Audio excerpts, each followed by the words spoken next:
Você está ouvindo Papo Fundamentado, apoiando nossa fé no poder de Deus.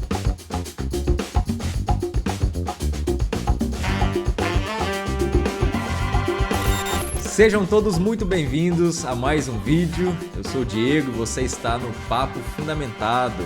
E hoje, um episódio bem especial, tanto para mim quanto para o nosso convidado, que é o pastor Matheus Crolling, porque é um tema que eu já trabalhei, já estudei sobre essa carta, a carta de Paulo aos Efésios, e é uma carta que ele também tem trabalhado na igreja. A gente vai conversar um pouco sobre essa carta, sobre a importância dela para nós como igreja, sobre algumas questões que envolvem ali o contexto dela, e nós esperamos que esse podcast abençoe você.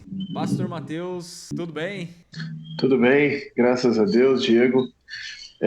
Mais uma vez é uma honra estar aqui no canal, poder contribuir aí com esse trabalho e especialmente, a gente poder falar um pouco mais aí sobre a palavra de Deus, que deve ter a supremacia na nossa vida. Muito obrigado pelo convite desde já.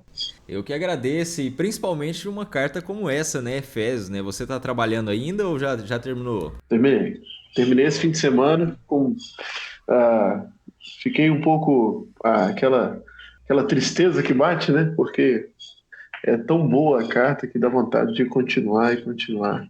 Mas nós, pela graça de Deus, nós já terminamos. Aham. E, inclusive, você publicou no canal da igreja essas exposições ou não? Sim, nós temos algumas publicações. As primeiras pregações já foram editadas e estão lá no canal da igreja. Mas as demais pregações estão em forma de live. Elas ainda serão editadas, serão cortadas só a parte da exposição e será depois publicado aí com os títulos certinho, o número da pregação, para que o pessoal aí possa se situar, em qual mensagem parou. E como que é o canal da igreja? Fala aí pro pessoal. É a Igreja Batista Regular da Luz. Então você pode colocar lá no YouTube ou no Instagram, também temos o Instagram Igreja Batista Regular da Luz, e acompanhar aí as nossas lives, assistir os nossos vídeos. Temos também uma série do ano passado sobre os 5 pontos do calvinismo.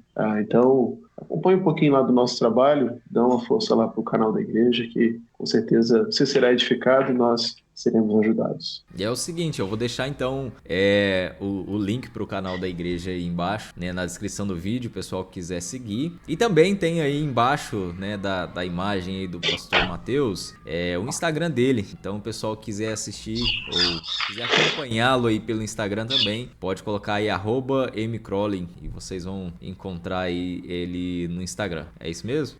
É isso aí. Então vamos lá pro nosso assunto, que é uma carta que acho que sem dúvida a gente teria aqui horas e horas para poder trabalhar sobre essas temáticas, porque Paulo parece que já começa com um assunto, com um tema que talvez a gente poderia dedicar um podcast inteiro só para esse capítulo 1 aí, não? Com certeza, as bênçãos da Trindade. Eu acho que eu achei um assunto muito interessante aqui na carta, mas claro, antes da gente falar um pouco sobre a carta em si, sobre o conteúdo dela, a teologia envolvendo aqui essa carta, só pra gente contextualizar o pessoal, o que estava acontecendo aqui nessa época? Qual que é o contexto dessa carta? Por que Paulo escreve? Quem era essa igreja? A gente estava até falando um pouquinho em off, Essa carta foi escrita para a igreja de Éfeso ou é uma carta circular? Como é que é? Fala um pouco pra gente aí sobre isso. Muito bem. Antes da gente falar sobre o que está acontecendo aqui, quando Paulo escreve essa carta, a gente precisa voltar lá para Atos capítulo 19, quando Paulo chega na cidade de Éfeso para pregar o evangelho. É interessante a gente pensar que a cidade de Éfeso ela era marcada por muita feitiçaria, paganismo. Éfeso era conhecida por ter uma das 7 maravilhas do mundo antigo, que era o templo da deusa Diana, Então, além disso, os cultos da deusa Diana eram realizados com prostitutas cultuais. Haviam muitas prostitutas cultuais na cidade de Éfeso. Então, a cidade tinha um sério problema nessa questão da feitiçaria, da idolatria, do paganismo, das orgias que eram feitas nos templos, no templo da deusa Diana. Então, quando Paulo chega na cidade de Éfeso, ele prega o evangelho e o curioso é que o evangelho ele surte um impacto na cidade de Éfeso, de forma que as pessoas elas passam a realmente ser seguidoras de Cristo. Elas se convertem de fato, até mesmo os livros de magia foram queimados em praça pública. Então, o evangelho causa um impacto muito forte na cidade de Éfeso, e glória a Deus por isso. Paulo fica ali por 3 anos, mais ou menos, e então ele sai. Agora, quando nós nos tratamos do contexto da carta aos Efésios, aqui já é uns anos mais tarde, Paulo estava preso em Roma. Provavelmente ele escreveu essa carta entre o ano 60 e 62 depois de Cristo, e ele estava aprisionado em Roma. Ele mesmo vai mencionar isso na carta, né? E então Paulo escreve com o propósito de certa forma, explicar para aqueles irmãos, né? Para a igreja de Éfeso, o que é a igreja, né? Qual é a unidade da igreja, como funciona a igreja, como é formada a igreja, e também para explicar quais são os propósitos de Deus para a igreja. A gente vai trabalhar um pouco mais sobre isso. Mas também, de certa forma, para consolar aqueles irmãos acerca da prisão dele. Se a gente vê o último capítulo, antes de Paulo encerrar a carta, ele vai pedir para que os irmãos estejam em constante oração por ele, para que a ele seja dada intrepidez para continuar efetuando o ministério, a pregação e tal. Então, de certa forma, Paulo consola eles. Olha, tá tudo ok, continue orando por mim. Eu estou preso, mas continue orando por mim para que eu continue realizando o meu ministério com intrepidez, para que eu continue glorificando o nome de Cristo. Então, é bonito a gente olhar essa parte da carta aos Efésios, né? Que Paulo trata sobre a unidade da igreja, sobre essa família que é a igreja, a ponto dele dizer: irmãos, não deixem de orar por mim, porque nós estamos unidos. Ainda que eu não esteja aí, nós estamos unidos. Estejam orando, intercedendo por todos os santos, na verdade. Então, a carta aos Efésios é uma carta que fala sobre família.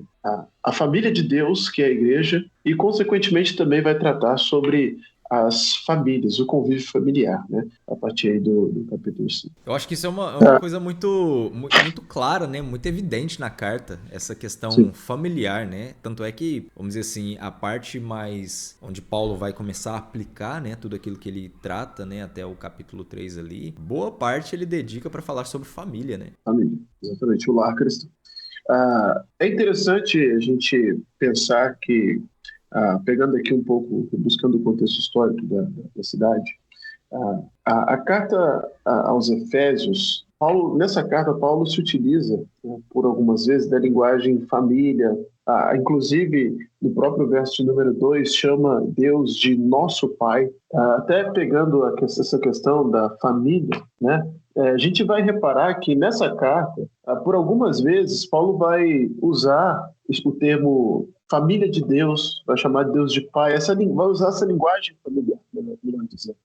E não é à toa isso, não é à toa que Paulo vai usar esses termos. Inclusive no capítulo 1, verso 2, vai identificar Deus como sendo nosso Pai, sempre essa aproximação afetuosa, essa aproximação de família, né? Isso não é à toa, porque lá em Éfeso tinha uma deusa chamada deusa Hestia. Essa deusa Hestia era a deusa da família, a deusa do lar, né? A deusa que prezava pelo ambiente familiar, a deusa que cuidava da família. Então, basicamente, penso eu que o apóstolo Paulo está fazendo é o seguinte: olha, vocês, Efésios, têm uma família, né? Vocês podem parecer ter uma família, né, aí no mundo, na sua religião, mas o nosso Deus, Deus verdadeiro, ele quer fazer de vocês uma família verdadeira. Então, trazendo essa aproximação desse contexto. E até mesmo alguns lares em Éfeso eram destruídos porque no templo de Diana tinham muitas deusas prostitutas cultuais, né? Sim. Que eram cultos realizados a Diana com orgias, né? Então tinham muitas prostitutas cultuais. Dessas relações entre homens e essas prostitutas cultuais saíam filhos. E esses filhos não conheciam os pais. As mães desses filhos eram prostitutas. Agora pense, que família eles tinham? Então, além de pegar esse contexto da deusa Hestia, penso que o apóstolo Paulo está dando a essas pessoas, a estes filhos, muito provavelmente abandonados, que em Deus eles têm um pai. Na igreja eles têm uma família. Podem não ter uma família terrena. Podem não ter uma família terrena. É interessante que os cultos a Hestia eram feitos no lar, entre família, né? Era um culto familiar, exatamente culto familiar. Então, pense só, né? Aqueles filhos que eram órfãos, órfãos no sentido de serem abandonados, eram abandonados, né? Melhor dizendo. Aqueles filhos que eram abandonados, vendo as famílias cultuarem a Hestia, em família, né? Fazendo culto lá, eles não tinham uma família. Então, mas agora, por causa do Evangelho, por causa da igreja, eles têm um lar, eles têm uma família. Eles podem ir à igreja e cultuar o Pai, o Deus verdadeiro. Então é interessante, é importante a gente destacar isso, porque Paulo vai usar essa linguagem. Nós somos uma família espiritual, nós somos a família de Deus, nós somos filhos amados e este Deus é o nosso Pai. É fantástico, é espetacular essa aproximação que tem na carta aos Efésios. Eu acho que só aí a gente já teria uma série de aplicações para forma prática, né, para a própria igreja. Né? Porque se a gente parar para pensar, e eu acho isso muito bonito, né, da gente analisar não só na carta aos Efésios, mas também se a gente parar para pensar na nossa cultura, no tempo que a gente vive, né? Nós somos pessoas diferentes, de famílias diferentes, às vezes de cultura diferente. E quando a gente fala sobre a família espiritual, né, quando a gente fala sobre igreja, a gente está falando de um grande corpo e de fato de uma grande família, né, onde nós temos pessoas que eu sempre gosto de pensar nisso, né? Naturalmente falando, não teria nenhum motivo para estarem juntos. Sim. Então, vamos parar para pensar, né? A gente estudou junto, né? O pessoal que tá nos assistindo aí que não sabe, estudou junto não, né? Estudou no mesmo seminário. E lá no seminário onde a gente estudou, a gente encontra pessoas de diversas culturas, países diferentes, cidades diferentes. E a gente percebe esse tipo de relação quando a gente chega ali, né? Porque às vezes a gente chega sem conhecer ninguém, né? Mas são pessoas que compartilham da mesma fé e que são da mesma família, né? Como a gente está falando aqui no sentido da carta de Paulo aos Efésios, e que a gente percebe como que a cultura distancia, mas Cristo une, né? Então, eu lembro algumas histórias assim, eu lembro, como por exemplo, a gente tinha lá a ferramentaria, né? Você vai lembrar bem disso. A gente ia à ferramentaria e chegavam de Minas e falava, me empresta a ferramenta tal. Aí o de São Paulo tinha outro nome, o do Amazonas tinha outro nome, ninguém quase nem se entendia a respeito de muita coisa, né? Principalmente cultural, porque eram pessoas diferentes, de culturas diferentes, né? Mas como Cristo une, né? E como é bonito a gente pensar nisso, não só agora pensando nesse contexto mais amplo, né? Mas até num contexto mais fechado. Às vezes pessoas da mesma cidade, pessoas que têm alguma cultura que é bem semelhante, e como Cristo une, né?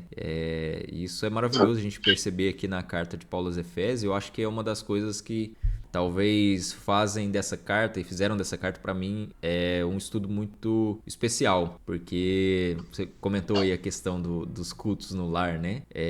A gente estudou essa carta em um culto no lar, e uma das coisas que eu mais enfatizei foi essa questão de família, né? Sobre como agora, né, a gente vai falar isso com certeza depois, né? Mas como a gente foi agora pessoas diferentes, culturas diferentes, famílias diferentes, mas que foram agora unidos em Cristo, e que agora o que nos une é maior do que aquilo que nos separa. Exatamente. Então, se a gente pensa em pessoas diferentes e culturas diferentes, a cultura, querendo ou não, muitas vezes é um empecilho para algum tipo de comunhão, mas agora Cristo une, e essa separação que antes existia, e até a carta vai falar a respeito de judeus e gentios, né? Mas essa separação que antes existia, agora não existe mais em Cristo, né? Então eu acho que é uma questão muito importante aqui da carta, que é muito bonito, né, a gente pensar a respeito de família, né, como a gente está na família de Deus, né, e talvez a gente poderia até falar um pouco mais, né, desse capítulo 1 aí, porque esse capítulo 1, ele já começa a introduzir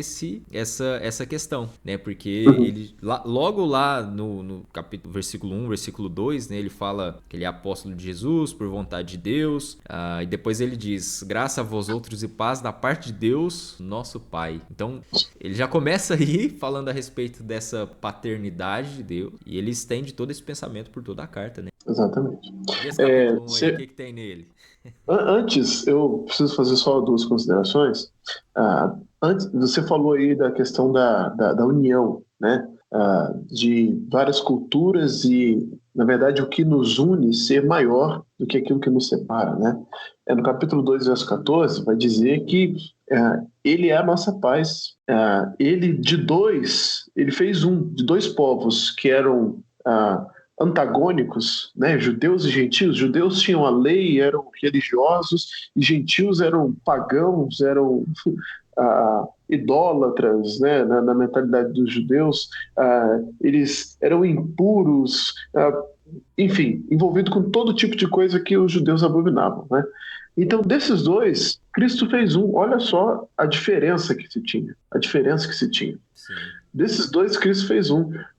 Como? Ele derrubou a parede da separação. Ele acabou com a inimizade.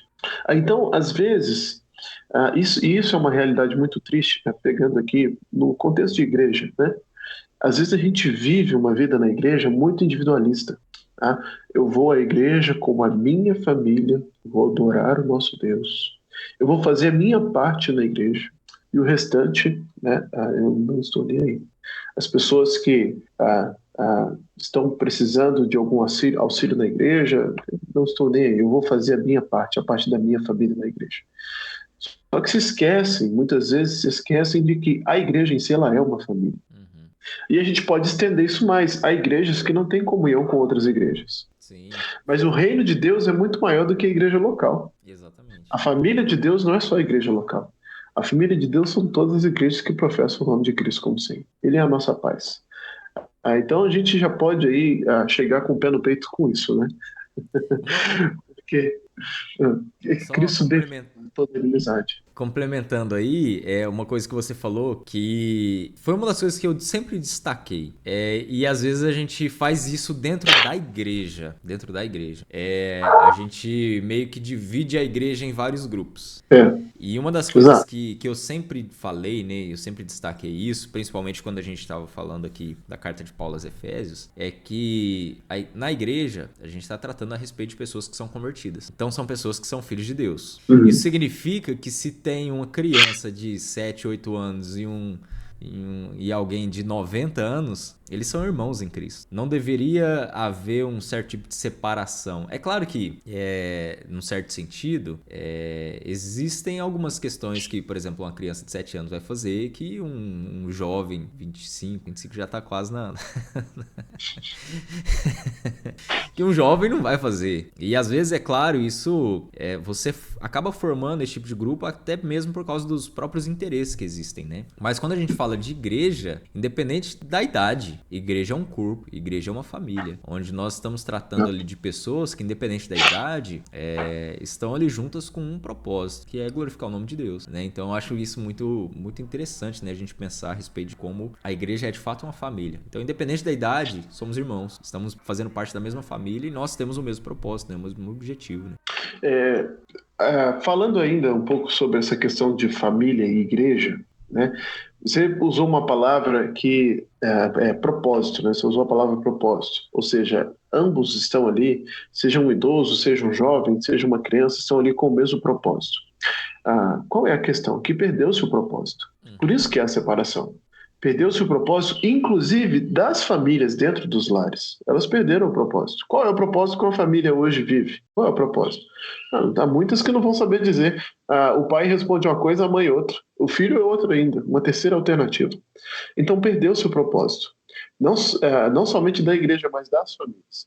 Agora, é interessante a gente pensar, pegando um pouco lá na frente da carta, depois a gente volta, que quando Paulo vai falar dos propósitos de Deus para a igreja, que é a partir do capítulo 4, antes de iniciar essa segunda parte da carta, ele ora para que os crentes sejam fortalecidos, para que então vivam os propósitos de Deus para a igreja.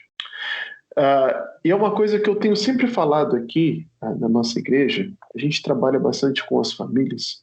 É uma coisa que eu sempre tenho falado aqui, é o seguinte: uma igreja saudável é feita de famílias saudáveis. Uma igreja fortalecida é feita de famílias fortalecidas. Então, para que nós tenhamos uma igreja saudável e fortalecida, é necessário, primeiramente, que as famílias sejam fortalecidas dentro do lar. Ou seja, não percam o propósito. O propósito de viver para Cristo, o propósito de honrar a Cristo.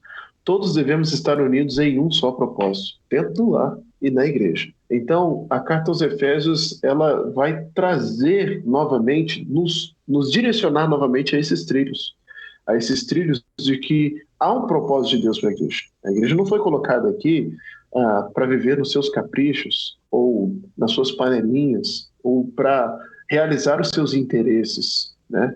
A igreja foi colocada nessa terra como a família de Deus para cumprir um propósito. Então, assim, a gente depois pode desdobrar um pouco mais sobre isso, mas é interessante a gente olhar por esse prisma. A segunda consideração que eu tenho para fazer é a seguinte: que essa carta, além de falar da igreja, é a carta da igreja, né? É a carta da igreja. O foco central da carta é a pessoa de Cristo, porque a igreja só é o que é por causa de Cristo. A igreja só tem as bênçãos que tem por causa da pessoa de Cristo. A igreja só é salva por causa de Cristo. Isso vai ficar bem claro no capítulo 2. A igreja só é unida como uma família, como um povo, por causa de Cristo. E a igreja só pode viver os propósitos de Deus para a vida dela por causa de Cristo. Então, o centro da carta, por mais que a carta fale da igreja, majoritariamente, é Cristo Jesus. Depois só uma curiosidade aí pro pessoal que tá assistindo, né? Leiam a carta de Efésios e reparem como Paulo trabalha essa questão de Cristo, né? Então, por exemplo, ele fala... Peguem, né, por exemplo, essas expressões em Cristo, nele, ele... E a gente vai ver quantas vezes Paulo utiliza isso para mostrar de fato que Cristo é o centro de tudo isso, né? Então, sem Cristo, não existe nenhum tipo de possibilidade da igreja e, claro, da própria família, consequentemente, viver de forma que agrade a Deus, né? Então, Cristo Exatamente. É o centro de todas as coisas. Cristo é o centro da igreja. Aí, qual o problema, né? Qual o problema que há? Por que as igrejas perderam o propósito? Porque Cristo já não é mais o centro. Se não tem Cristo, não tem nada. Se não tem Cristo, não tem culto. Se não tem Cristo, não tem avivamento. Se não tem Cristo, não tem propósito. Então, o maior câncer na igreja é a descentralização de Cristo. Porque uma vez que Cristo está centralizado, Cristo é o alvo, o centro da igreja, aí sim essa igreja tem a oportunidade de viver a vontade de Deus para sua vida. Eu creio que você falou aí um ponto muito importante, né? Cristo foi colocado de lado e agora o que está sendo colocado no centro é o homem. É os nossos próprios desejos, é aquilo que eu gosto, é aquilo que eu quero. Então, eu penso muito nisso até com respeito ao culto que a gente oferece. O culto que a gente oferece não é mais um culto para Deus. É um culto pra mim, porque é o louvor que eu gosto, é o hino que eu gosto, é o instrumento que eu gosto, E aí, é claro, a gente entraria em várias coisas aí que muitos meios são polêmicos, né? Mas não é um culto pra Deus. Hã? Só um pouquinho polêmico. Só um pouquinho polêmico, né? O Mateus tá aí, ele já entendeu o que eu quis dizer. Então, assim, não é um culto pra Deus, é o culto pra mim. É o culto que me agrada. Então, se eu gosto de hino e canto um corinho, eu não vou cantar, porque eu não gosto daquela música lá. Então, o culto, e às vezes a gente sempre pensa nisso, né? Nesse antropocentrismo, só em igrejas, talvez, neopentecostais, né? Esse tipo de igreja. E a gente não percebe como nós também fomos afetados nesse pensamento, né? Onde ninguém mais quer ter a humildade de, às vezes, se colocar debaixo da palavra, entender, compreender aquilo que a Escritura nos diz, ou entender a forma como Deus quer ser adorado. E aí o culto é pra mim. O culto é com a música que eu gosto. Se o pastor fala alguma coisa que, mesmo que seja de diante da Bíblia, mas fala alguma coisa que vai contra o meu pecado, ele está falando é para mim. Então, a gente vive esse tipo de antropocentrismo e tira Cristo de lado. Coloca Cristo como se fosse secundário em tudo aquilo que a gente faz dentro da própria igreja e dentro da família também, né? Eu fico pensando o seguinte, Mateus. Às vezes a gente falou, né, que uma família bem estruturada produz uma igreja que também, consequentemente, será bem estruturada, né? Mas pense agora, inverta a história aí. Imagine que se dentro da igreja a gente já está vivendo uma realidade onde as famílias já não se importam com Cristo, imagine isso dentro do lar.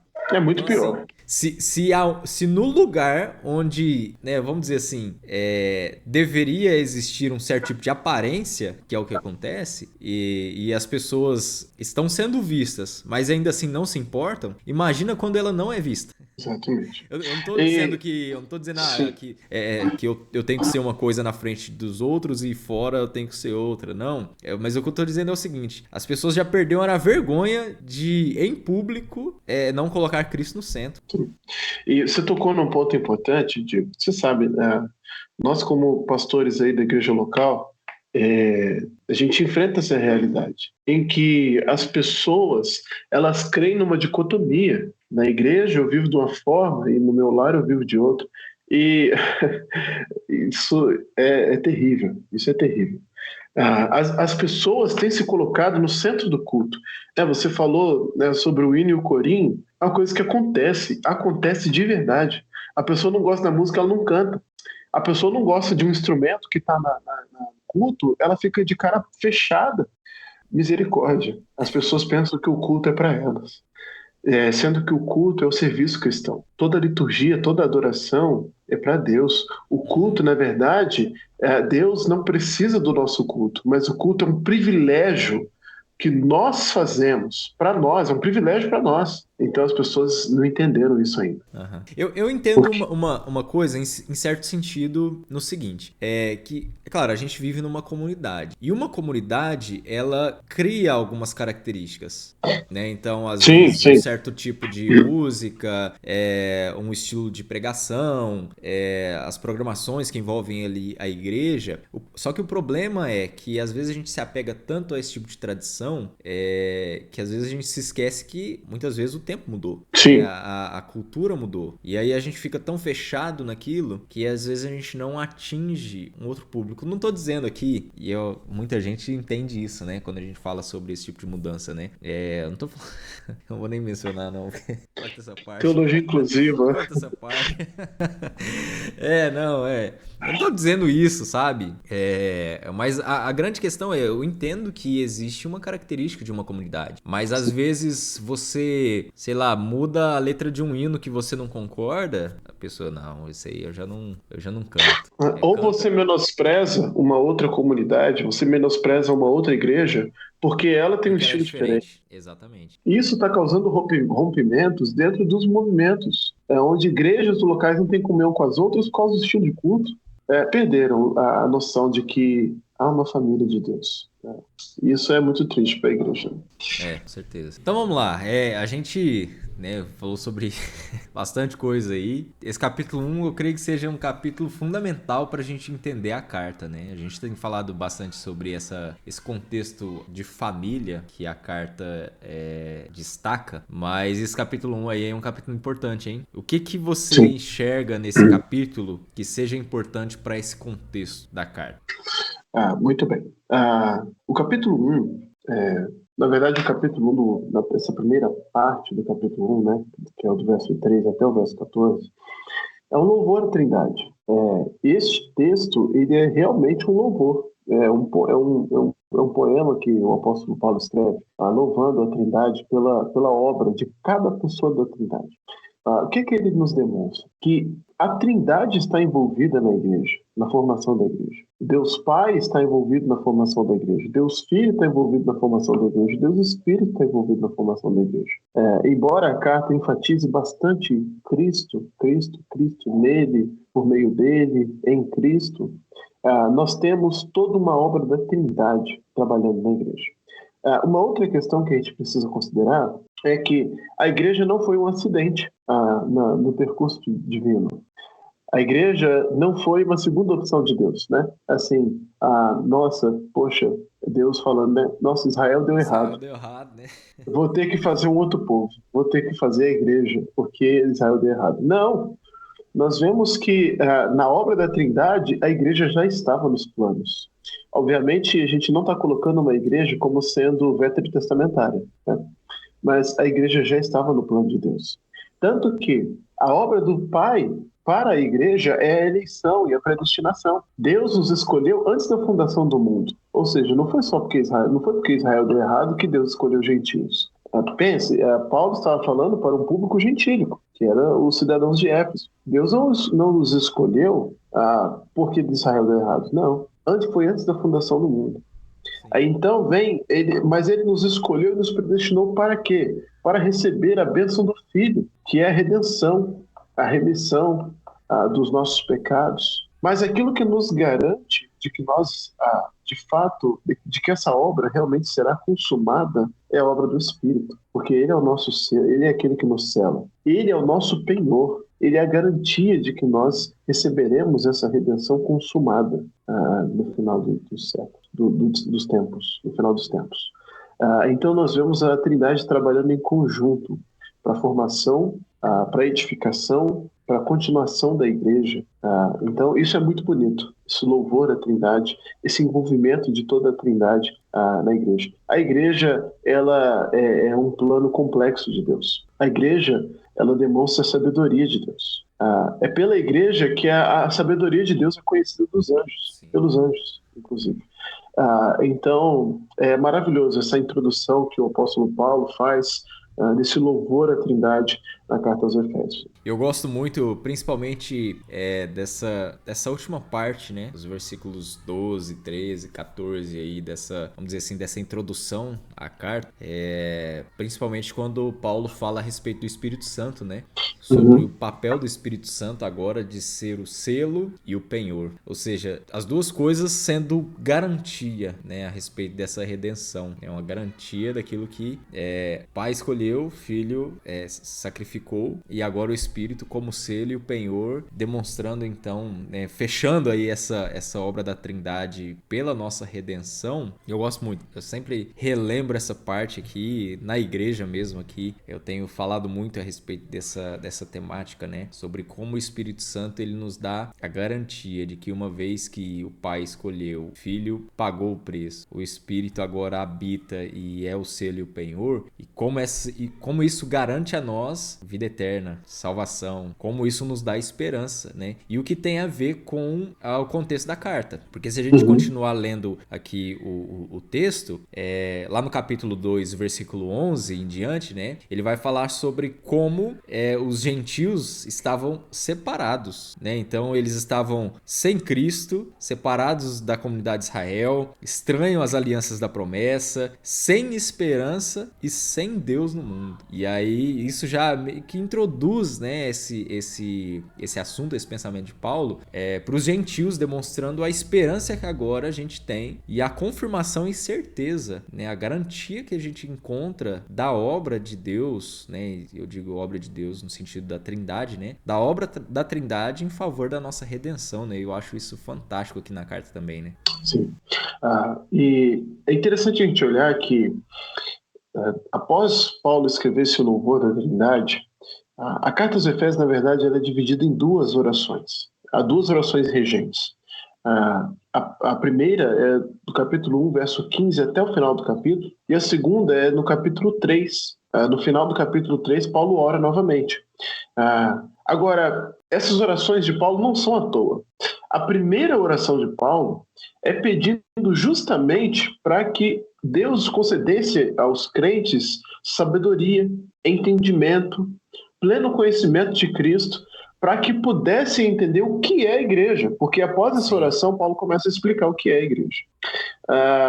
Aqui fazendo uma aplicação, né? Às vezes os crentes, né, as nossas ovelhas, os irmãos da igreja, eles têm dificuldade de entender o que é a igreja. Então o nosso papel é orar por eles. Para que Deus conceda sabedoria, para que Deus conceda pleno conhecimento de Cristo. Então, é um fato. Nós não conseguiremos entender na profundidade o que é a igreja se nós não orarmos, se nós não pedirmos o entendimento de Deus. A igreja não conseguirá compreender que é uma família se não houver oração por trás. Justamente porque as pessoas estão tão preocupadas consigo mesmas que elas se esquecem dessa família espiritual, dessa família de Deus. E então, após essa oração, Paulo vem explicando o que é a igreja. A começar pela salvação, né? Salvação dos gentios, porque estavam mortos os seus delitos e pecados. Neles atuava o espírito dos filhos, o espírito que atua nos filhos da desobediência, e ele nos deu vida. Cristo deu vida. E fez eles assentarem, nos fez assentar, nós também somos gentios, nos fez assentar nos lugares celestiais com ele. Então, Cristo nos tirou de um patamar de inimigos de Deus, de filhos da desobediência, para estarmos assentados com ele. E esse eu acho interessante, porque esse é um ponto muito importante. A igreja é uma comunidade viva e é uma comunidade que está ligada a Cristo, né? E eu acho interessante essas expressões, né? Como eu falei, o pessoal de casa depois pode procurar um pouco mais sobre... Ler a carta aos Efésios e perceber essas... Quando Paulo faz essas menções, né? Estamos em Cristo, estamos nele, ele... E como ele demonstra o fato de que nós estamos em Cristo. Se nós estamos em Cristo, isso significa que nós já não mais vivemos a vida que nós tínhamos anteriormente, né? Há uma transformação e a igreja é uma comunidade viva, né? Uma comunidade viva. Exatamente. Até mesmo, ele vai falar sobre essa transformação lá para frente, na implicação prática da salvação de Cristo para a igreja. Mas o fato é que Cristo salvou os gentios. Agora, o que esses gentios salvos serão? Onde eles serão inseridos? Né? Eles só são salvos e ficarão dispersos? Não. Aí, a partir do verso 11 do capítulo 2, ele vai falar sobre essa união. Judeus e gentios são unidos pela cruz de Cristo. Porque ele quebrou a barreira da inimizade.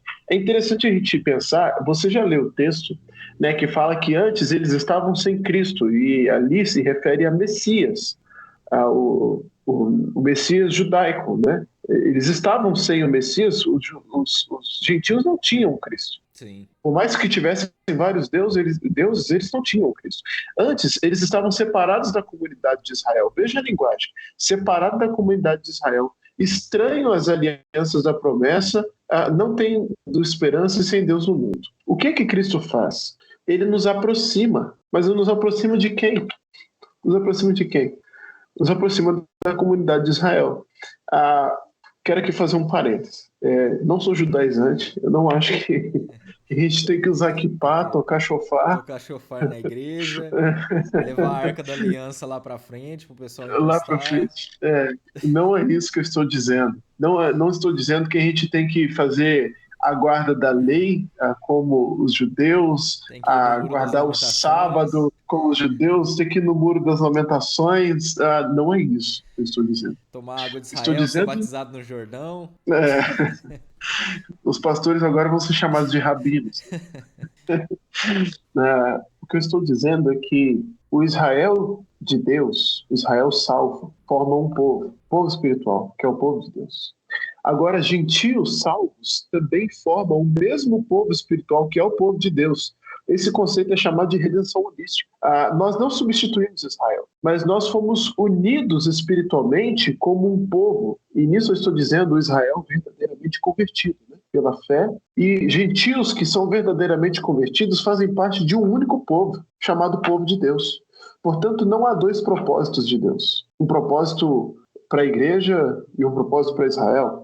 Há um único propósito, e esse propósito é para o povo espiritual de Deus, que vem sendo formado desde os primórdios. Abraão faz parte desse povo porque ele creu, ele foi justificado pela fé, na fé em Deus. Então sempre foi fé, sempre foi o mesmo mecanismo de salvação.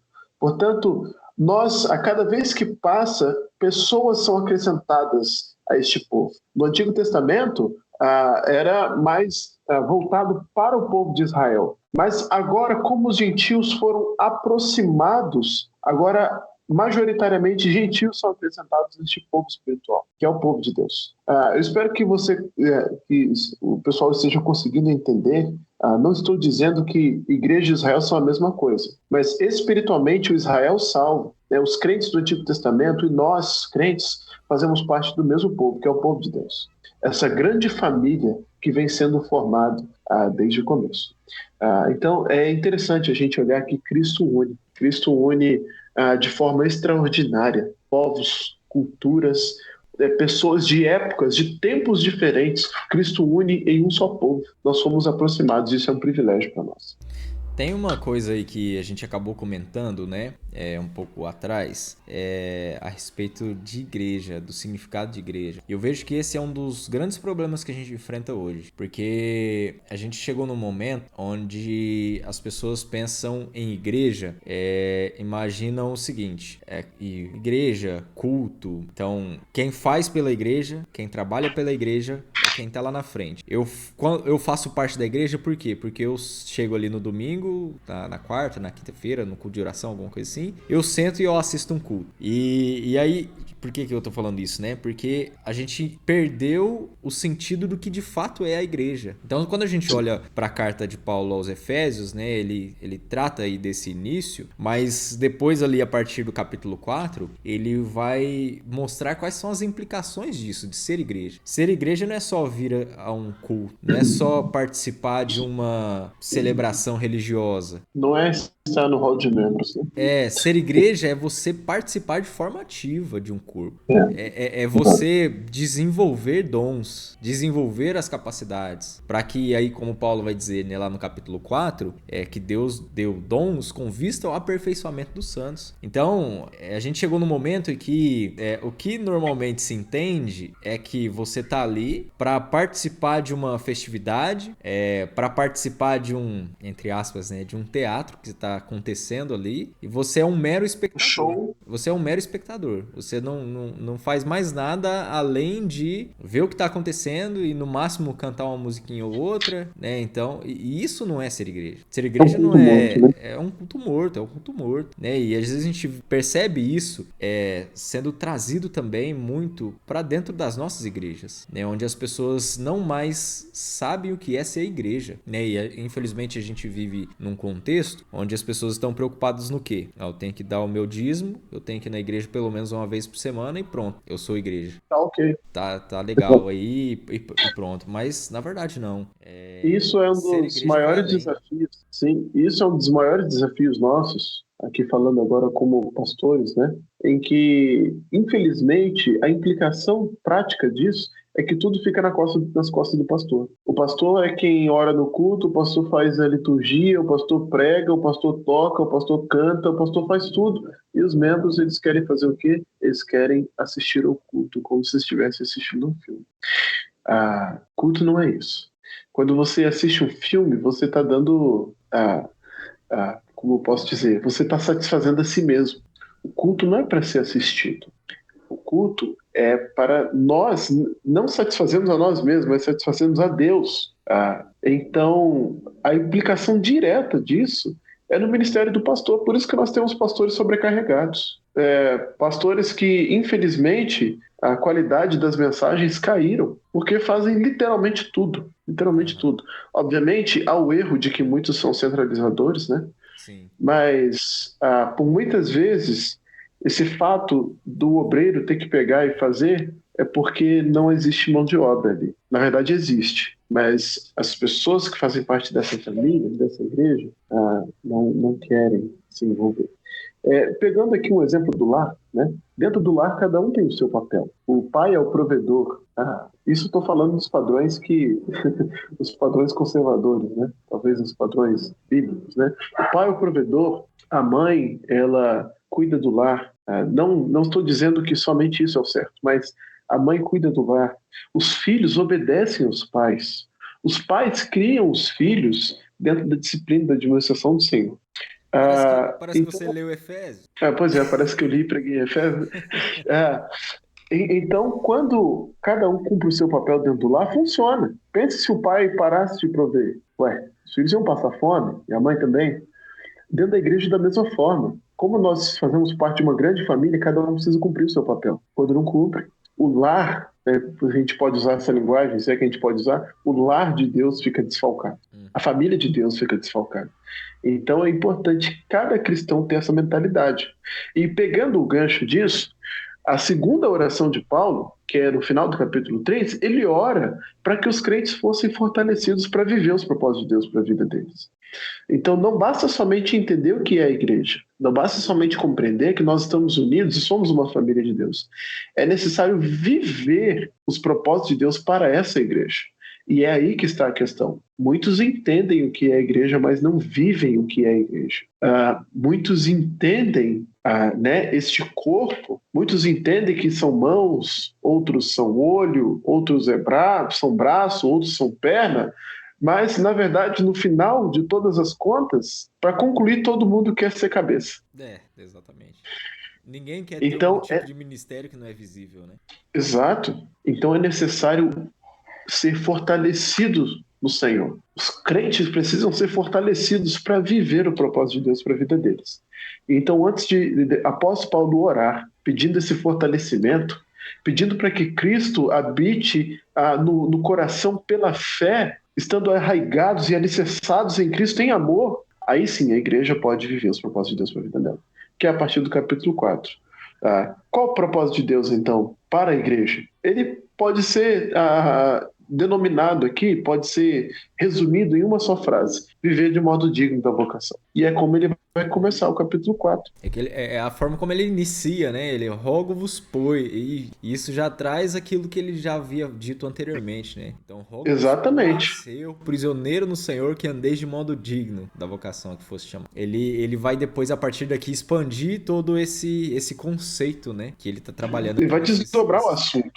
Tanto é que ele continua com humildade, mansidão, longanimidade, suportando-vos uns aos outros em amor. Toda vez que eu falo dessa questão de suportar e usar nessas terminologias aqui, o que normalmente as pessoas pensam de suportar. Eu tenho algo contra... Nossa, tem que aguentar aquele cara. Eu tenho algo contra o fulano de tal, mas a gente faz parte da mesma igreja, a gente faz parte do mesmo povo, então eu tenho que suportar ele, né? Eu tenho que suportar a cara dele. Eu tenho que aguentar ele até... No dia que a gente for para a eternidade, vai estar... O lugar é grande, eu vou sair mais longe dele possível. Mas não é essa a ideia. Não é essa a ideia do texto, não. Né? Não, eu tenho que suportar o fulano de tal. E normalmente é isso que a gente traz pra nós, né? Não, eu não gosto do fulano, eu tenho que suportar ele porque a gente faz parte do povo de Deus, vamos dizer assim, né? Mas não é. A ideia de você servir como uma base, como apoio, como suporte, como alguém que tá ali você dá suporte pra poder contribuir. Isso daí eu acho interessante, né? A forma como ele trabalha isso na carta e como ele já começa aplicando dessa forma. E aí eu acho muito importante, né, lembrar disso, porque ele vai, depois aí no capítulo 4, o versículo 3 e 4 eu acho interessante, porque ele diz: esforçando-vos, então não é algo fácil, esforçando-vos diligentemente por preservar a unidade do Espírito no vínculo da paz. Há um só corpo e um Espírito, como também foste chamados numa só esperança da vossa vocação. Aí depois ele diz: há um só Senhor, uma só fé, um só batismo, um só Deus e Pai de todos, o qual é sobre todos, age por meio de todos e está em todos. Então eu acho, ele poderia ter encerrado a carta aqui. Pegando aqui, né? Há um só batismo, né? Qual é o batismo? Mas eu acho fantástico assim, como ele constrói todo o pensamento para falar sobre essa unidade, né? E como Exato. Nós, como um único povo, devemos agora viver do modo digno a que nós fomos chamados. E o que acontece hoje? Parece que cada igreja tem um Deus, né? Fala, é um só Deus e Pai de todos. Mas parece que cada igreja tem um Deus. Não, o meu Deus é mais animado. Não, o meu Deus é sério, ele não gosta que ri dentro do culto. Não. Não. Ele não o meu gosta Deus de uma piadinha no meio da pregação. Ele não gosta. O meu Deus é conservador. Não, o meu Deus é liberal, é good vibes, né? Então, parece que cada igreja tem um Deus. O meu Deus é o da parede branca. Meu Deus é o da parede azul. Brincadeira, eu Eu só quis falar aí para jogar uma polêmica aí. A gente pode fazer um Não, podcast sobre isso. só sobre isso, né? Parede branca ou preta? Então, isso é uma demonstração de que foi quebrado esse vínculo, foi quebrada essa unidade. Porque parece que os presbiterianos têm um Deus, os batistas têm outro Deus.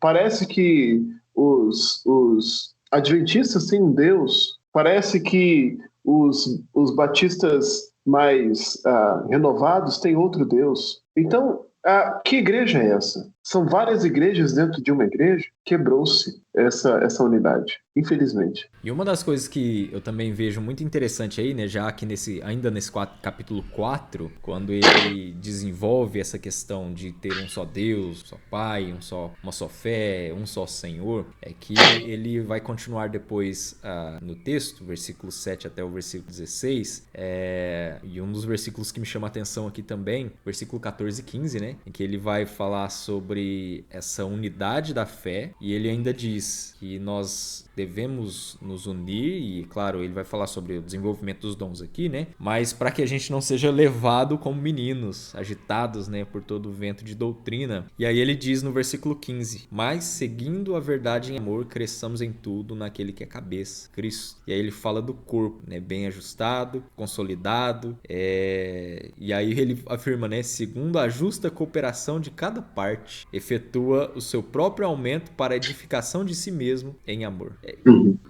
Vamos dizer assim, a gente estava falando, né, que muitas pessoas, elas às vezes sabem o que é a igreja, sabem o que significa a igreja, mas na prática não vivem o ser igreja. Porque o que elas fazem? Elas querem viver de forma isolada. E hoje, né, não precisa nem mencionar aí os desigrejados, que eu acho que já até batido esse assunto aí.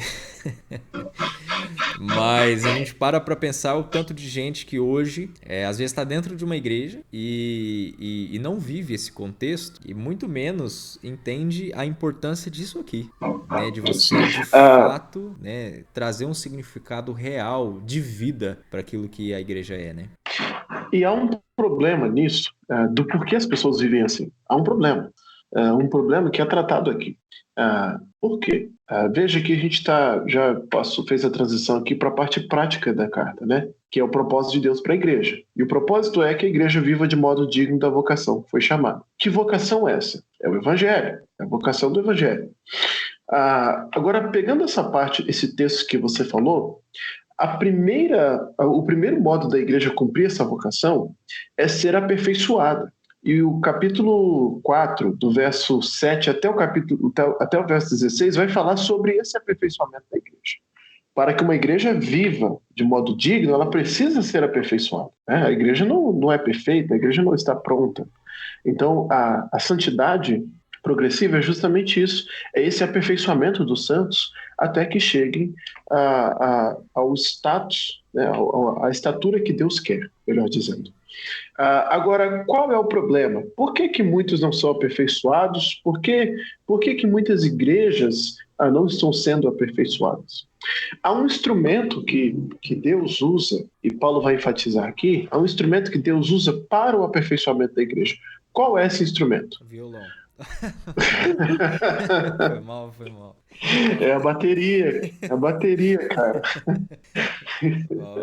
Igreja que não tem bateria não é aperfeiçoada. Quebrei o clima aí do negócio. O instrumento usado por Deus são os ministros. Olha só o que ele vai dizer. Você foi lá para o verso 15, mas a gente precisa voltar um pouquinho. Uhum. Ele vai dizer no verso 11: ele mesmo concedeu uns para apóstolos, outros para profetas, outros para evangelistas e outros para pastores e mestres. Qual é o propósito? Veja o verso 12: com vistas ao aperfeiçoamento dos santos para o desempenho do serviço, para a edificação do corpo de Cristo. Ou seja, como que a igreja é aperfeiçoada? Deus levanta homens, Deus levanta ministros, para que aperfeiçoe os santos, para que estes possam trabalhar no corpo, e então, uma vez que estes crentes trabalham, o corpo é edificado. Agora, qual que é o problema? O pessoal não se submete aos pastores, aos evangelistas, aos missionários. As pessoas dentro da igreja, na verdade, querem disputar a autoridade com seus pastores. O próprio movimento desigrejado É uma demonstração de uma revolta clara contra a igreja e contra a autoridade pastoral ou dos missionários instituído por Deus. Muitas vezes nós gastamos tempos e tempos em aconselhamento, em exortação, em instrução, e na verdade isso não adianta nada na vida das pessoas. Na maioria dos casos, né, não vamos dizer em todos. Sabe por quê? Porque as pessoas estão fechadas. Elas não querem ser lideradas por um pastor. Elas não querem se submeter. Elas vão usar 1001 argumentos. Eu não gosto da maneira como o pastor prega, eu não gosto. Isso aqui não é requisito para você ser aperfeiçoado ou não. Não importa como ele prega. Obviamente, né, uma vez que a gente está falando de um pastor que é um homem de Deus, né? Um homem levantado por Deus, um homem que leva Deus a sério, né? Não estamos falando de falsos mestres. Quando a gente diga não importa como ele prega, não é no sentido de prega qualquer coisa, né? É no sentido, não. Porque às vezes pregadores têm qualidades, características diferentes. Né? Exatamente. Às vezes um é mais eloquente, o outro não. Né? Mas exatamente. Aí, então, é nesse sentido. O pessoal vai falar assim, tá vendo? Tá falando lá que o pastor pode pregar de qualquer jeito. Não é isso. E nem mesmo de qualquer pastor. A gente está falando de qualquer pastor, né? Tem uns que se auto-intitulam pastor, mas o verso 11 diz que Cristo concedeu. Então são aqueles realmente enviados por Cristo. Então as pessoas, elas não submetem, elas não estão prontas a serem pastoreadas. E isso é uma causa do porquê as igrejas e os crentes, os próprios crentes, não estão sendo aperfeiçoados. Porque este levantamento de ministros é visando o aperfeiçoamento dos crentes para o serviço, para a edificação da igreja. Então a igreja não vai funcionar se os crentes não ouvirem a mensagem, se os crentes não se submeterem à autoridade pastoral, se os crentes não se deixarem ser exortados, se os crentes de fato não entenderem a autoridade que tem um ministro dentro da igreja. Obviamente a autoridade suprema é Cristo, mas ele concede homens visando o aperfeiçoamento da igreja. Então, um dos pontos que as igrejas hoje não são aperfeiçoadas para o desempenho do serviço, para a edificação, não estão sendo edificadas, é justamente esse descaso com o ministério pastoral. O pastor virou só mais um membro da igreja. Sim. Há igrejas em que as pessoas menosprezam os seus pastores, e aqui eu não estou puxando sardinha só porque nós somos pastores, não. Mas é uma realidade. Há igrejas em que as pessoas tratam assim, não, foi o pastor que falou, deixa pra lá. Não, o pastor tá falando umas coisas lá, vamos deixar ele pro lado dele. Nesse ponto, então isso é triste, porque há um propósito de levantamento de ministros, e é o aperfeiçoamento da própria igreja.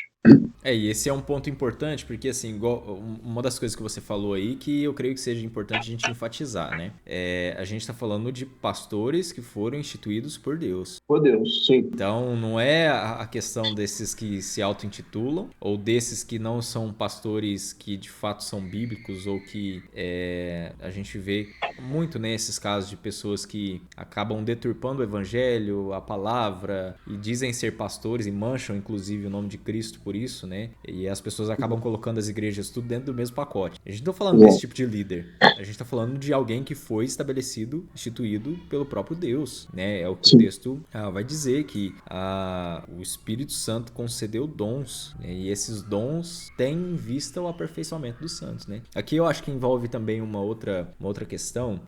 Agora já você falou do lado, né, das pessoas que não aceitam, né, a autoridade ou aquilo que o pastor diz, mas também a gente tem que pensar que existe também um outro lado, no sentido de muitos líderes que, como é que eu posso dizer, abusam da autoridade. Abusando da autoridade e em outros casos, alguns que foram instituídos por Deus, estabelecidos por Deus, mas que não trabalham por Cristo. Sim. Sabe? De pastores que tentam levar a igreja de qualquer jeito, de qualquer forma. Sim. Né?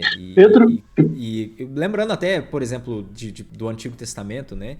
Muitos livros Deus começa condenando pelos sacerdotes, em como eles haviam se desviado de Deus, mesmo que eles haviam sido estabelecidos pelo Senhor, mas como eles haviam se desviado de Deus, e por causa do desvio moral, ético, religioso, eles acabaram que influenciando também a comunidade a ponto de que o próprio povo também se afastou de Deus, né? Então tem esses dois lados, né? De um lado, aqueles que não aceitam muitas vezes a autoridade daqueles que foram estabelecidos por Deus. A gente pode pôr aí, né? Corá, Datã, Abirão, né? Naquela revolta contra a autoridade de Moisés e Arão ali, né? No povo de Israel. Mas ao mesmo tempo também a gente tem esse outro lado em que esses que foram estabelecidos e instituídos por Deus, e aqui eu vou usar a expressão de Paulo lá no capítulo 4, versículo 1, né? Não andam de modo digno da vocação a que foram chamados, né?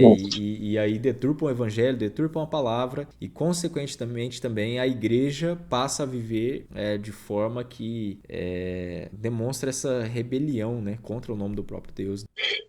O apóstolo Pedro vai falar sobre os... Não, aqui a gente não pode usar outro texto, é só Efésios. Tá, me desculpa. Brincando. Não, mas pegando o gancho que você falou desses pastores que pastoreiam de qualquer jeito, Pedro vai dizer, não pode pastorear como o constrangimento, com sorte da ganância, como dominadores, mas tem que pastorear o rebanho de Deus como pastores verdadeiros, né? Então não adianta você ser um pastor levantado por Deus e querer pastorear com sorte da ganância, só para cumprir seus interesses. E realmente acontece.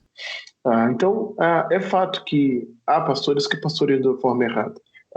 O resumo é que muitas igrejas não têm sido aperfeiçoadas por falta de instrução dos seus pastores, falta de um pastoreio verdadeiro, ou por falta de ouvir a instrução de seus pastores. Porque este foi o método que o próprio Cristo escolheu. Uhum. E vamos lá, dando continuidade no texto, né? A gente falou já do primeiro capítulo, falou um pouco do capítulo 2, capítulo 3, capítulo 4 agora. Um outro tema que eu acho muito interessante é ler o início do capítulo 5, né? Porque o capítulo 5, ele vou dizer assim, principalmente o primeiro e o segundo versículo, é um texto balizador para todos. Então, para os ministros, para a igreja. E aí, voltando mais para o contexto que Paulo vai tratar depois, posteriormente, né, na carta, pai, mãe, filho, filhas, né, o servo, o senhor, né, um ponto fundamental aí da carta, que pelo menos ao meu ver, é o versículo 1. Então, pelo menos eu encaro dessa forma, né, como se Paulo estivesse construindo agora todo o pensamento, né, então, o que é a igreja? Primeiro, né, o que Pai, Filho e Espírito Santo fizeram pela nossa redenção? Quais foram os benefícios que nós recebemos, que os gentios receberam disso, né? Foram unidos à família de Deus. Aí depois ele começa a tratar um pouco sobre os propósitos da igreja, a falar sobre os ministros e como eles trabalham, e aqueles que receberam os dons trabalham para a edificação dos santos, e como que a igreja precisa responder a tudo isso. Mas aí parece que ele chega num ponto em que ele fala assim: quer que eu resumo tudo?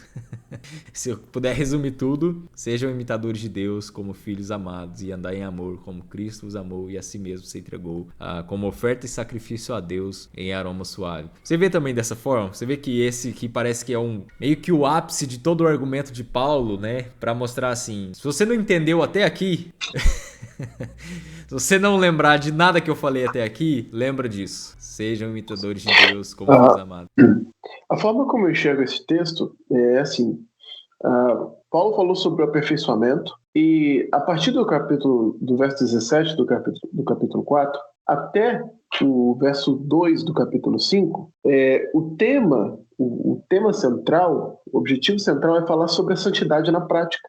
Lembra que nós falamos lá no capítulo 2 que estavam mortos, eram filhos de desobediência, mas foram assentados nos lugares celestiais em Cristo? Agora ele vai aplicar essa realidade em forma de santidade. Porque se antes éramos filhos de desobediência, agora somos filhos amados. E como isso deve resplandecer na minha vida? Como isso deve influenciar a minha vida? Né? Então, ele vai falar sobre a santidade da prática. Quais são os desdobramentos da santidade prática no crente? Primeiro, se despojar do velho homem e se revestir do novo. Verso 17 e verso 24 do capítulo 4. Segundo, a aplicação prática da santidade. Aqui ele dá alguns exemplos a partir do verso 25. Deixando a mentira, fale a verdade. Sim. Aquele que furtava, não furte mais, mas trabalhe. Irai-vos e não pequeis. Irai-vos e não pequeis. Então, ele dá alguns exemplos práticos, só para ficar claro na nossa mente. E então, agora sim, o verso de número 1 é a costura de tudo isso. Porque como eu enxergo, vocês entenderam o que é viver a santidade na prática? Tá, mas está muito obscuro ainda. Tá bom, então vamos resumir: ser imitadores de Deus. Pronto. E é legal a gente olhar porque diz ser imitadores de Deus como filhos amados. Olha só o nível de proximidade que tem um crente de Deus. Eu lembro quando eu preguei aqui na igreja essa mensagem, um filho amado, ele quer ser igual ao seu pai. Eu, na minha infância, havia muitos aspectos que eu queria ser como meu pai. Até mesmo, eu até mencionei na igreja, eu uso uma pulseira no braço. Isso aqui eu aprendi com meu pai, porque meu pai sempre estava de pulseira e até hoje. Eu queria ser como meu pai. E outra, né? Então, Às vezes o o filho imita nível o pai inconscientemente, né? inconscientemente, por causa de convivência. Então, o filho de Deus deve ter esse nível de proximidade de Deus. A nossa comunhão, a nossa convivência com Deus deve ser tão próxima a ponto de a gente imitar Ele, como filhos amados. Isso é muito forte. Isso traz para nós um outro nível de relacionamento. Porque não é somente, Deus, claro, Deus é o nosso Senhor, né? Deus é o nosso Senhor, é o nosso patrão, né? Nós somos escravos dele. Mas Deus mesmo decide levar esse relacionamento a outro nível, nível de filhos. Então, do mesmo modo que você convive tanto com seu pai que você o imita, a gente tem que conviver tanto com Deus que a gente o imita. Então, a aplicação final, o que amarra a santidade prática no crente é ser imitador de Deus como filho amado. É muito bela essa forma como Paulo fecha esse assunto de santidade, né?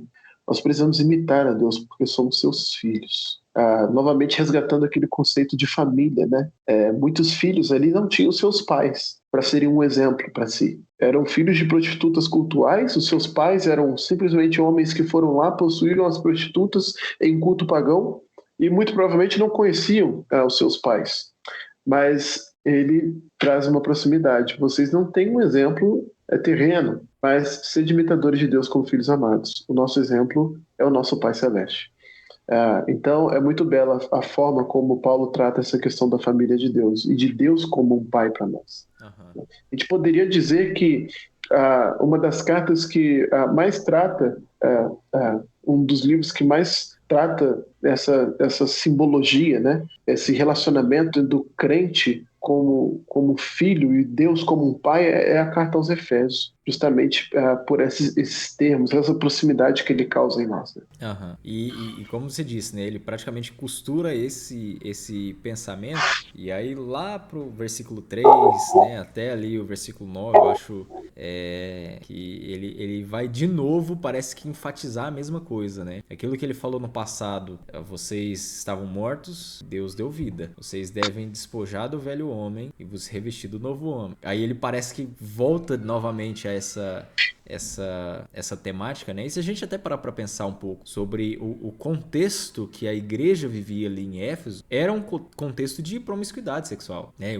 Como você comentou aí, era um contexto no qual eles se envolviam com a prostituição cultural. Então era comum, né, essas coisas acontecerem, de maneira que ele agora traz novamente ao pensamento, né, essa mesma didática, onde ele vai agora falar sobre a impudicícia, né, porneia, toda sorte de impurezas, nem sequer se nomeia entre vós como convém a santos. E aí Sim. Ele começa a tratar ali sobre algumas questões de novo de santidade de forma prática, e aí ele afirma lá no versículo 8, né? Vocês eram trevas, agora vocês são luz no Senhor. Andai como filhos da luz. Então, se a gente pudesse resumir, né, a carta aos Efésios, eu diria que a gente resumiria da seguinte forma. Vocês antes estavam sem Deus, longe do Senhor, sem promessas. Estavam mortos nos delitos e pecado. Deus nos escolheu antes da fundação do mundo. Cristo morreu, o Espírito selou. Vocês agora são diferentes. Vocês não são mais os mesmos. Vocês precisam agora viver uma vida prática tal que isso reflita não só a sua vida pessoal, mas também a sua vida em comunidade como igreja. E visto que reflete agora a vida em comunidade como igreja, isso vai refletir também automaticamente no mundo. Então é algo, primeiro, pessoal, Deus me transformando na minha relação com Ele, né? Nessa afetividade aí de pai para filho, é Deus me transformando. Visto que Deus me transformou, Ele transforma agora essa relação de comunidade, de igreja, e se a gente for for parar para pensar até nos que Paulo vai falar depois, né? Então é o pessoal, depois é o familiar, depois é a igreja e depois é o mundo, a nossa relação com os de fora, né? Então eu acho interessante a gente olhar para a carta aos Efésios dessa forma, né? Como ele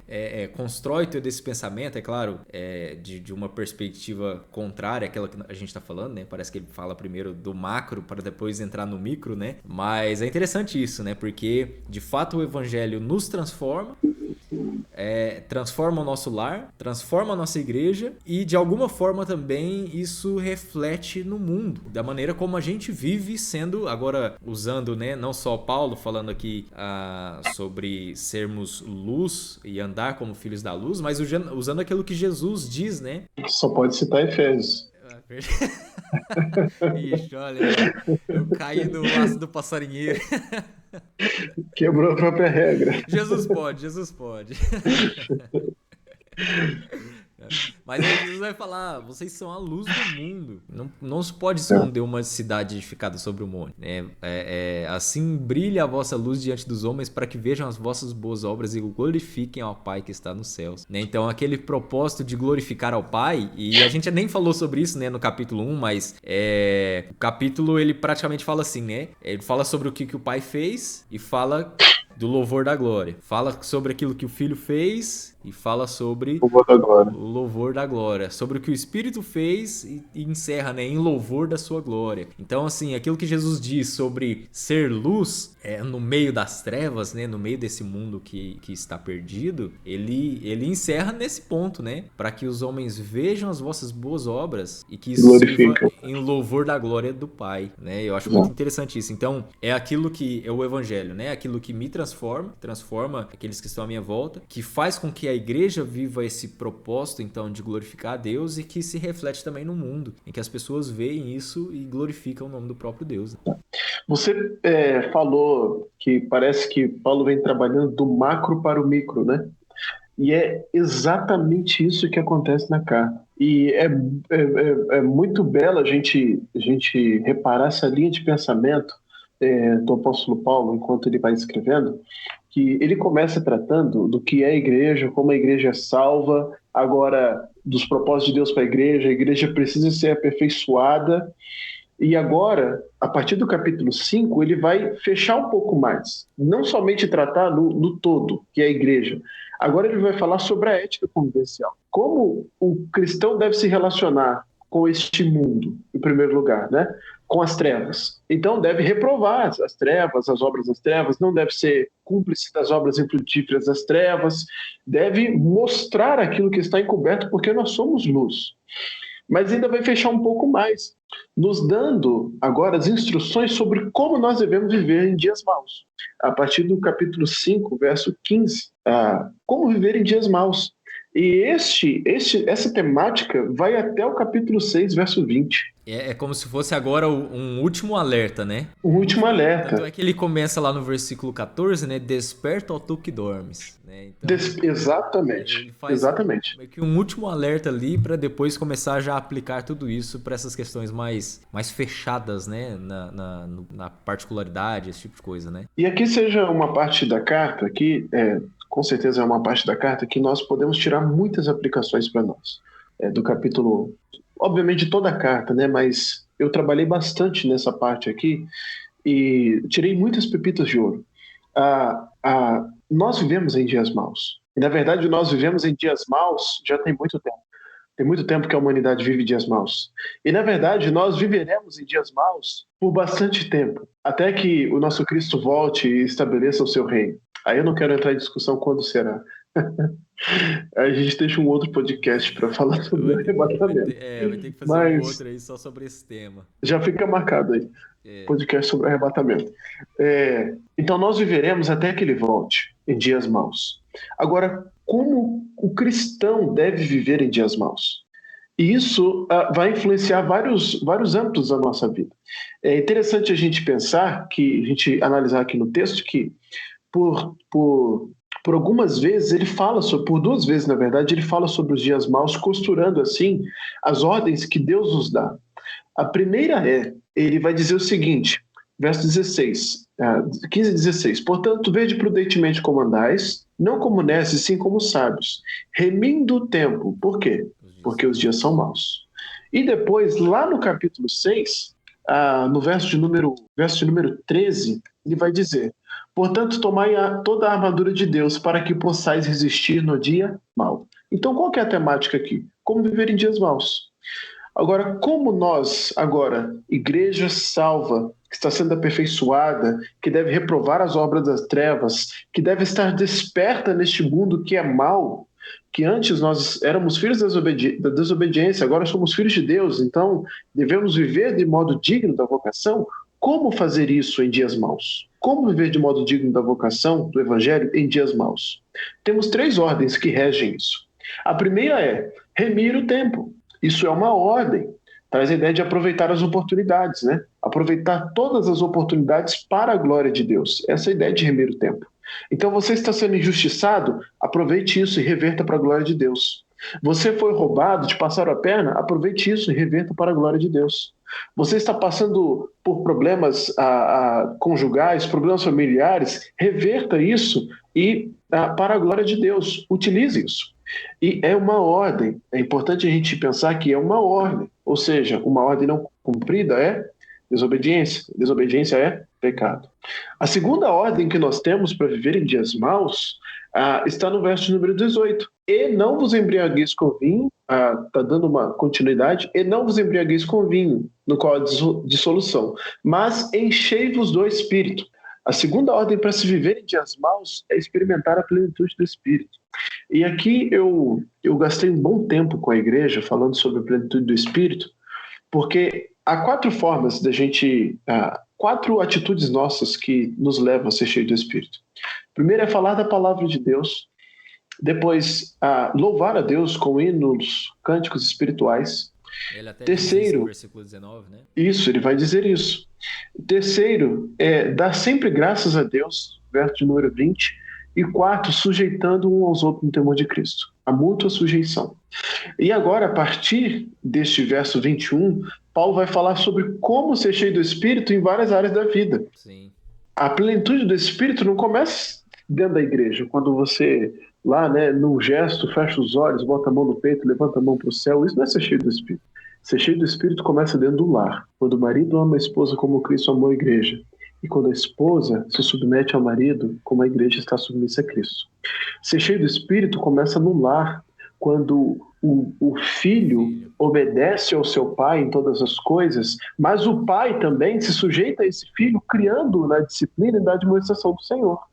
Ser cheio do Espírito começa no lar. Aqui no contexto tinham servos e senhores dentro do lar, né? Mas nós podemos aplicar hoje no nosso âmbito empregatício. Ser cheio do Espírito também está lá no nosso emprego, quando nós somos bons empregados e obedecemos o nosso Senhor. Mas quando nós também, enquanto senhores, somos bons senhores e fazemos coisas boas aos nossos servos. Então a plenitude do Espírito, ela é muito mais do que um gesto dentro da igreja. É muito mais do que ser o cara espiritual dentro da igreja. É primeiramente ser dentro do lar como um bom pai, como um bom marido, ser dentro da empresa como um bom patrão, como um bom servo, trabalhar dignamente como um bom servo.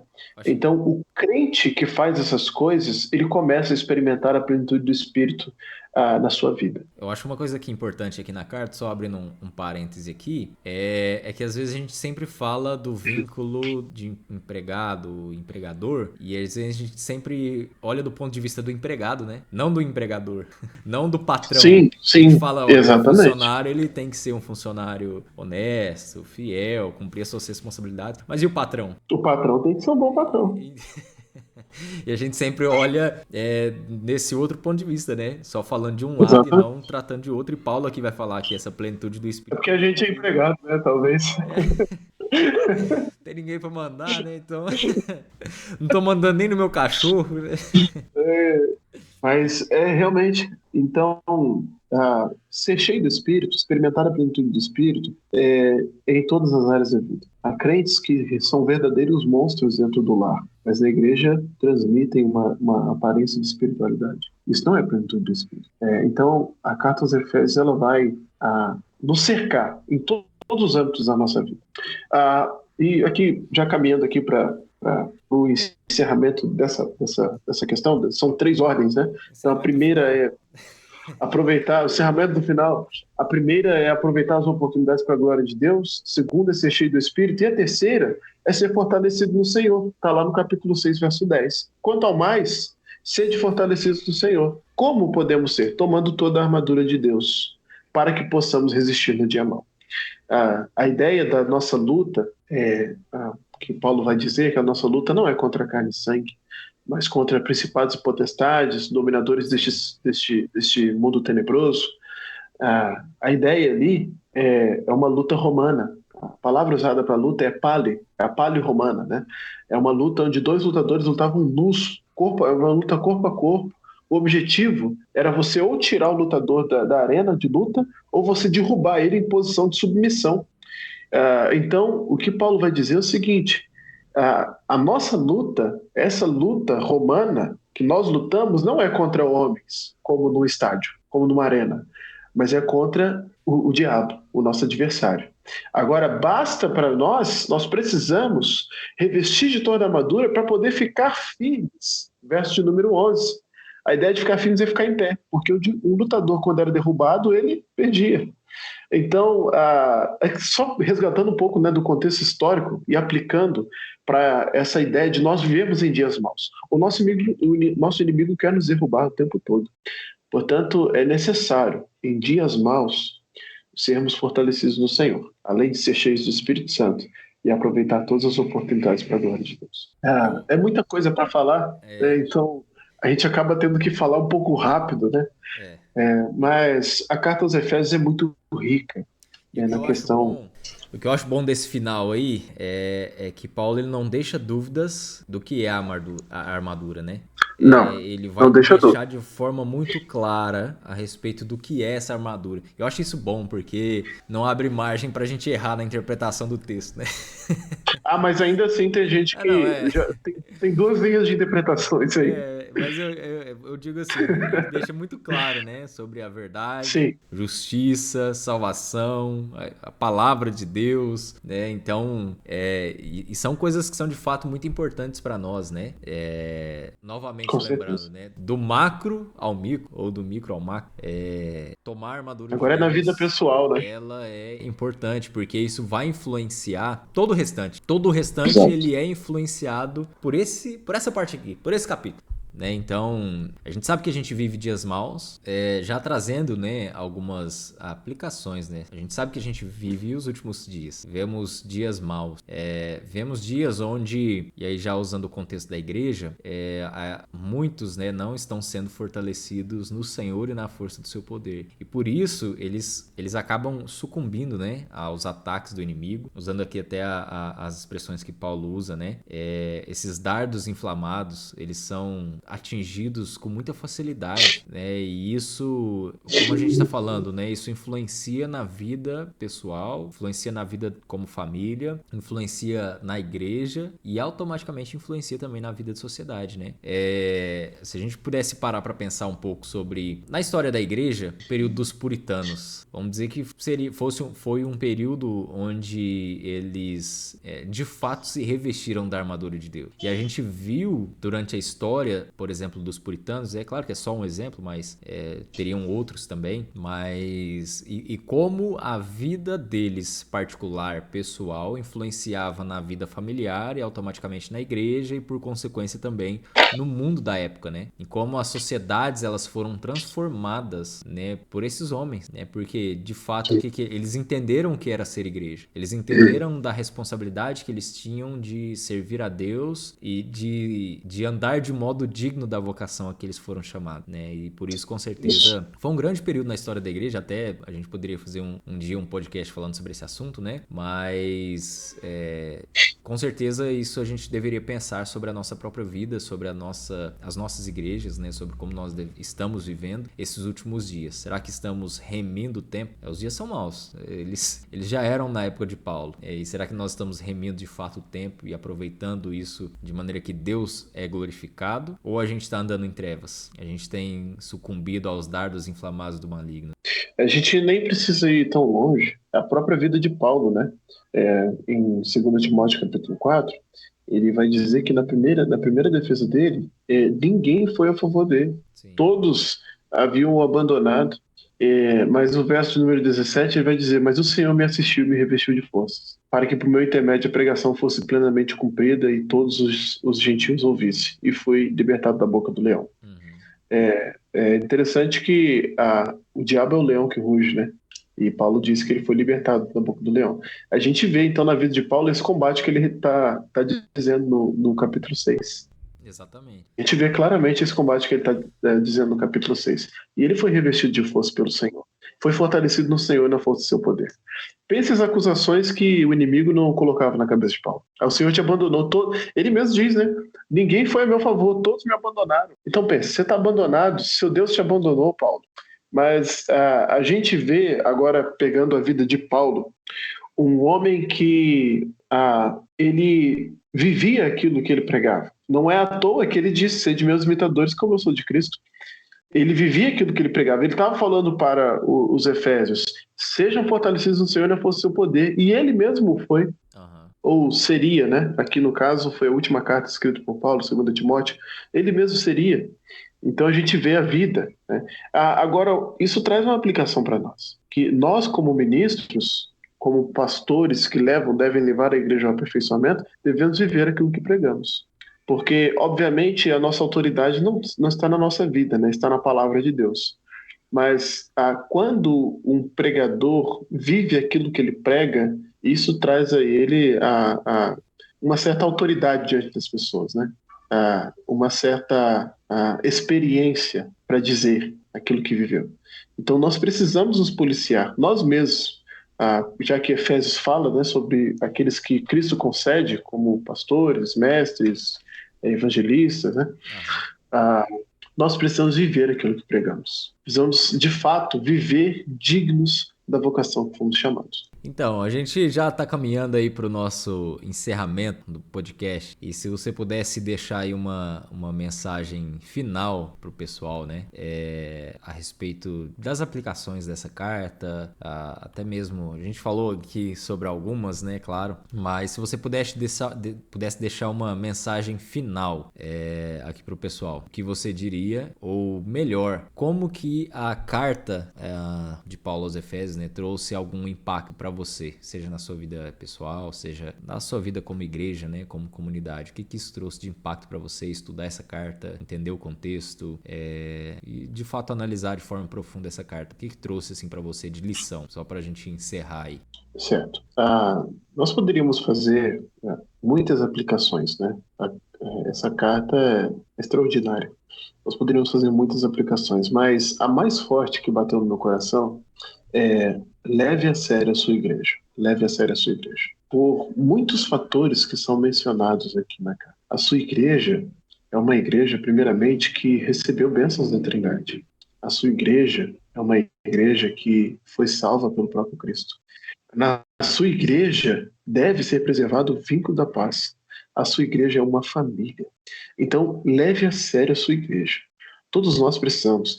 Às vezes a igreja para nós é só um lugar que a gente se reúne nos fins de semana, nos cultos de oração, quarta, quinta-feira, cultos de jovens. Para nós, a igreja é um templo. Quando fala, muitas vezes, igreja, para nós vem o quê? A construção, né? A construção da igreja, o templo. Igreja não é isso. Isso é só um templo. A igreja é um corpo. A igreja é o irmão que você senta ao lado dele quando vocês estão reunidos. A igreja é aquele momento quando todos estão cantando, louvando a Deus. A igreja é naquele momento quando todos estão reunidos para ouvir a palavra e ser edificados pelo próprio Cristo. A igreja é naquele momento em que nós nos reunimos para orar uns pelos outros. A igreja é naquele momento que a gente vai na casa do irmão para prestar um auxílio e orar por aquele irmão. A igreja é quando a gente convida o pastor para almoçar na nossa casa e vice-versa. Isso é família, isso é igreja. Então valorize a sua igreja. E eu diria mais algo, só mais uma coisa, né? Igreja vai além da igreja local. Exatamente. Igreja vai além. Com certeza, né? Eu digo assim, valorize a sua igreja. Sim, tem que começar primeiro valorizando a local, né? A gente tá valorizando nem a local, né? Imagina o resto. Nem a local.